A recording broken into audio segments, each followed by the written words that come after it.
E aí pessoal, tudo bem com vocês? Eu sou o William Santos, esse é o Minha Vida Nada Fácil. Voltamos com mais um vídeo aqui no canal. Pode rodar o VT.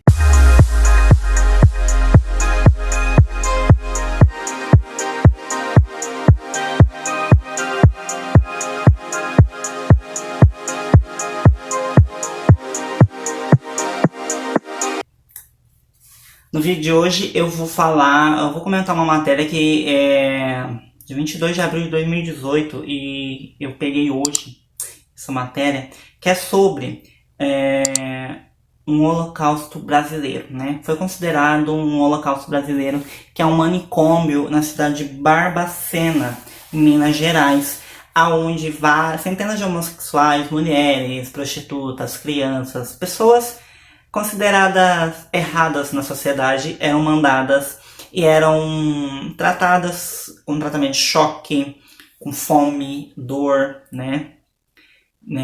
Homossexuais, prostitutas, negros, jovens rebeldes, pessoas tímidas, alcoólatras e mendigos eram internados à força por serem incômodos para a sociedade, né?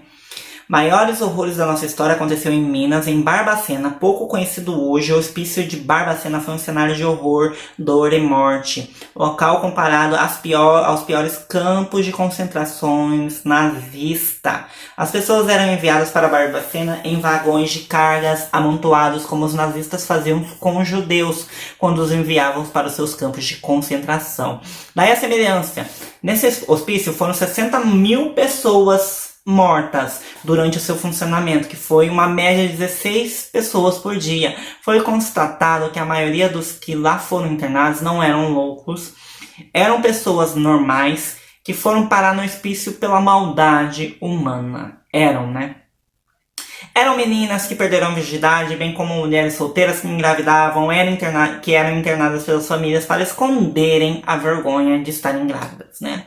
Homossexuais, prostitutas, negros, jovens, rebeldes, pessoas tímidas, alcoólatras e mendigos eram internados à força por serem incômodos à sociedade. Eu entraria como homossexual e jovem rebelde, né? Meu Deus do céu. Gente rica e poderosa internavam lá seus adversários políticos e quem os prejudicasse. Maridos, para ficarem com as amantes, internavam sua esposa, ou internavam as amantes que lhes davam problemas. Ou seja, né, bem cara da sociedade brasileira, da família tradicional brasileira, né, desse lixo que é essa família aí.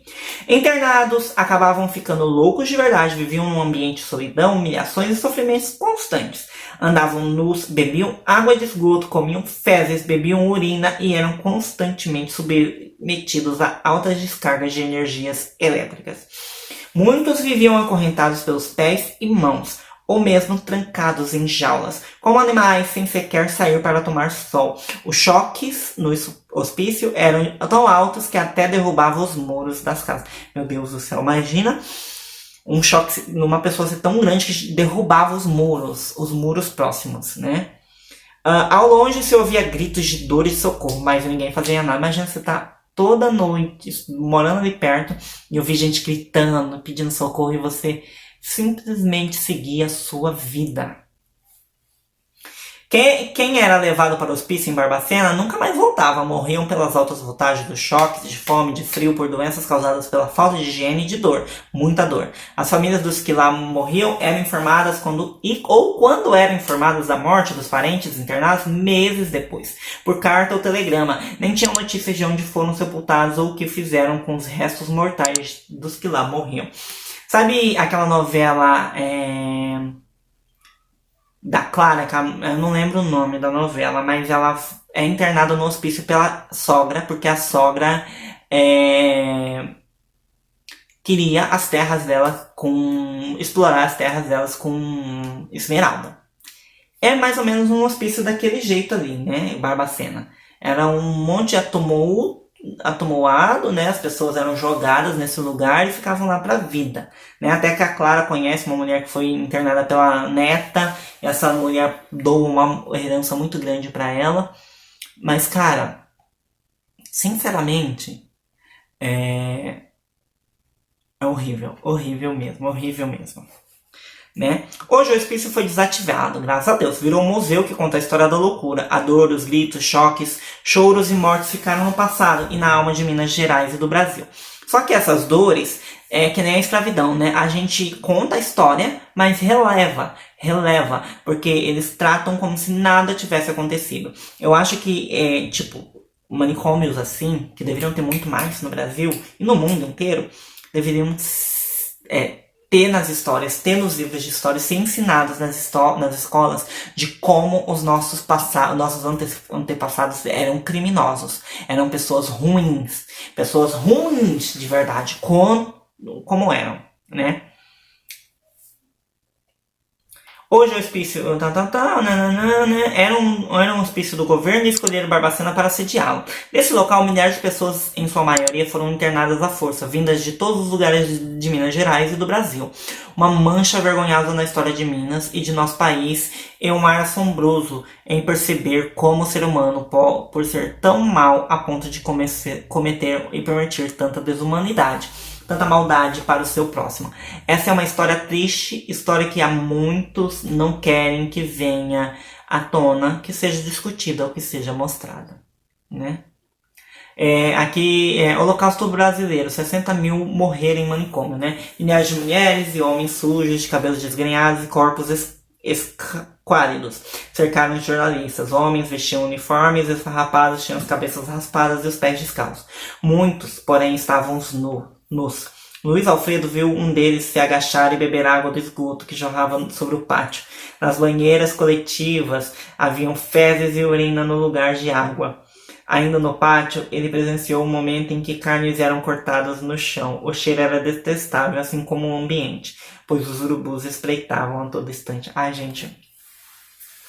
Nossa, é muito desumano você ler uma coisa dessa, assim, você não ficar irritado e com raiva desse mundo, com raiva dessas pessoas que fizeram isso. Essas pessoas que... esse campo, né, esse manicômio ficou ativo de 1903 a 1980. 60 mil pessoas morreram, né, até... esse Luiz, que eu visitou a primeira vez, ele era da revista O Cruzeiro de 1961, né, que também foi descrito no livro Reportagem Holocausto Brasileiro da editora Geração Brasil. Geração Brasil não, Geração Editorial, que já está nas livrarias de todo o país, né? Nossa, e ainda que tenha semelhança com o campo de concentração nazista, o caso aconteceu em um manicômio na cidade de Barbacena. Gente, o brasileiro, meu Deus do céu. Os alemães, eles choram pelo que eles fizeram com os judeus no Holocausto. Nós deveríamos fazer isso, nós deveríamos chorar por isso, pelos escravos que foram mortos, pelos índios que foram mortos. E a gente não faz, gente. A gente lava as mãos e, ai, não foi eu, foi o passado. Eu não estava presente. Meu amor, sua mão, seu corpo tá sujo de sangue, né? Dei esse nome primeiro porque foi um extermínio em massa, depois porque os pacientes também eram enviados em vagões de carga. Meu Deus do céu. Não, é que conta as histórias, né, das pessoas. Internação e sobrevivência. Aí a Daniela, que fez o livro, contou ainda que a ordem para a internação das pessoas na colônia vinha dos mais influentes da sociedade na época. Quem decidia é quem tinha mais poder. Teve pessoas que foram enviadas pela canetada de delegados, coronéis, maridos que queriam se livrar das mulheres para viver com amante. Não tinha critério médico nenhum. Tem documento que mostra que o motivo da internação de uma menina de 23 anos foi tristeza. A menina estava triste. 23 anos. Meu Deus do céu. Isso era depressão, né? Ao chegar no manicômio, os internados tinham uma rotina desumana. Eles dormiam juntos em salas grandes, sem camas. Todos tinham que se deitar sobre o chão do cômodo, que era coberto apenas por capim. Acordavam por volta das 5 da manhã e eram enviados para os pátios, onde ficavam até 19 horas de todos os dias. Não tinha controle, até porque se era um manicômio, tinha que ter acompanhamento médico, atividades, né? Para tentar reingressar essas pessoas à sociedade, né?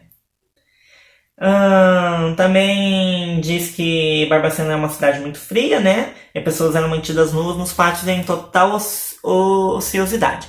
Pensa bem que condição subhumana, disse a jornalista, né? Além disso, a alimentação na colônia era precária, que causou desnutrição e, consequentemente, desenvolvimento de doenças em vários dos pacientes. Eles tinham uma alimentação muito podre, de pouca qualidade nutritiva. Muitas pessoas passavam fome. Tem histórias de gente que em momento de desespero comeu ratos ou pombas vivas. Ai, a gente está morrendo de fome, é o que tem.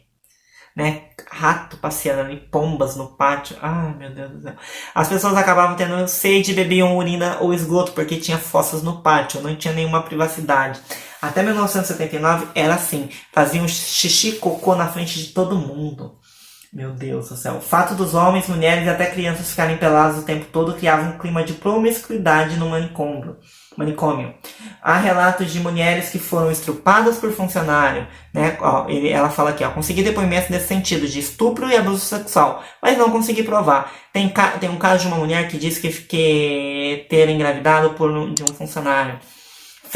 Certo é que havia uma promiscuidade incrível. As pessoas eram mantidas nuas, dormindo juntas nessas condições. Crianças eram mantidas no meio dos adultos, nuas.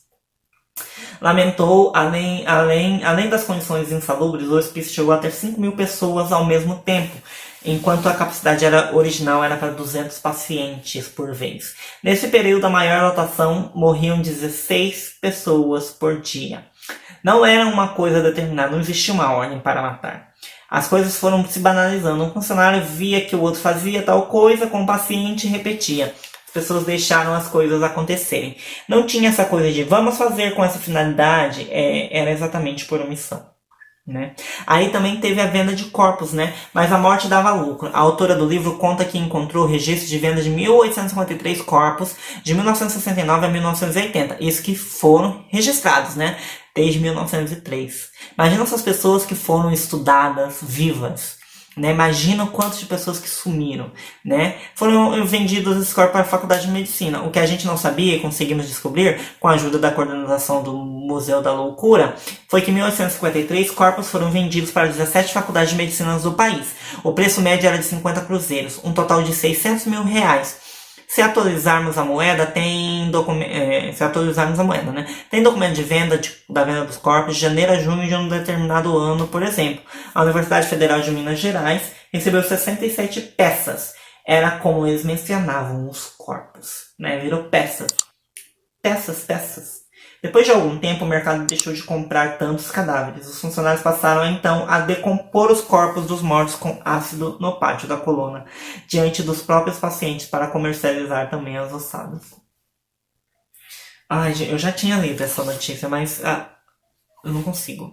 O caso estabelecido na colônia foi descoberto pela revista O Cruzeiro, que publicou em 61 uma reportagem de denúncia de José Franco e Luiz Alfredo, entrevistado por Daniela Albex no livro. A autora conta que na época houve comoção em torno do caso, mas as condições continuaram as mesmas no hospício. Na época, o Jânio Quadros, que é ex-presidente agora, estava no poder. Ele falou que ia mandar dinheiro para a colônia, falaram que iam fazer acontecer e nada. Não foi feito nenhum tipo de intervenção que fizessem os absurdos cessarem. De 61 a 79, a situação continuou tão grave quanto. Não mudou nada. Né? Mesmo o presidente daquela época falando que ia mudar. As atrocidades do hospício só começavam a diminuir quando a reforma psiquiátrica ganhou fôlego em Minas Gerais. Em 79, hoje o manicômio é mantido pela Fundação Hospitalar do Estado de Minas Gerais e conta com 160 pacientes do período em que o local parecia mais um campo de concentração. Ninguém nunca foi punido pelo genocídio. Genocídio, né, gente? Você pega 60 mil pessoas mortas, isso que foram contabilizadas, né? Fora todas as outras pessoas que passaram por lá, vamos colocar 1 milhão baixo, né? Por baixo. E fora os outros manicômios e casas psiquiátricas do país naquela época, o quanto a ditadura militar não levou essas pessoas para lá, essas pessoas foram mortas e foram decompostas. Por isso que até hoje não acharam todos os mortos da ditadura, que nem o Bolsonaro cansa de dizer, né? Querem procurar osso? Não sou cachorro para procurar osso. Ossos de pessoas mortas, de pessoas que tinham família, que tinham amigos, que tinham filhos, que tinham sonhos e que foram mortos na ditadura militar por pensar diferente, por querer um mundo livre e sumiram. E essas pessoas, maioria, não eram doentes mentais e morreram e sumiram, né? Tem casos de pessoas que sobreviveram, tem reportagens também. Se você quiser procurar mais sobre esse manicômio, eu também quero procurar mais sobre isso, contar essa história mais aqui. Mas eu acho que, né, nós temos que fuçar o nosso passado e contar tudo de verdade, deixar as pessoas saberem o mal que foi isso, o mal que foi a escravidão, o mal que foi a invasão do Brasil, né, pelos portugueses, o quanto de índios eles mataram, o quanto de escravos eles mataram para trazer aqui, o quanto de escravos morreram nesse país para montar e fazer o que o Brasil é hoje, quantos negros morreram, quantos índios morreram, para os brancos hoje somos os donos da terra e acabou, sabe? E um bosta de um presidente dizer que índio não presta pra nada, não serve pra nada. Aquele bosta do Weintraub, que é ministro da educação, falar que odeia o termo indígena, que odeia índios. É inadmissível. Inadmissível essa situação desse país, essa situação de tudo isso e dessas notícias horríveis. Se você tiver aí mais também notícias sobre o passado, né, ou também presente, deixe aí nos comentários sobre genocídios, assim, ou coisas que deixaram você impactado também. Deixe aí nos comentários. Quem sabe eu posso voltar com um novo vídeo. Não deixe de compartilhar esse vídeo aqui e se inscrever aqui no canal e me seguir nas outras redes sociais. E nos vemos no próximo.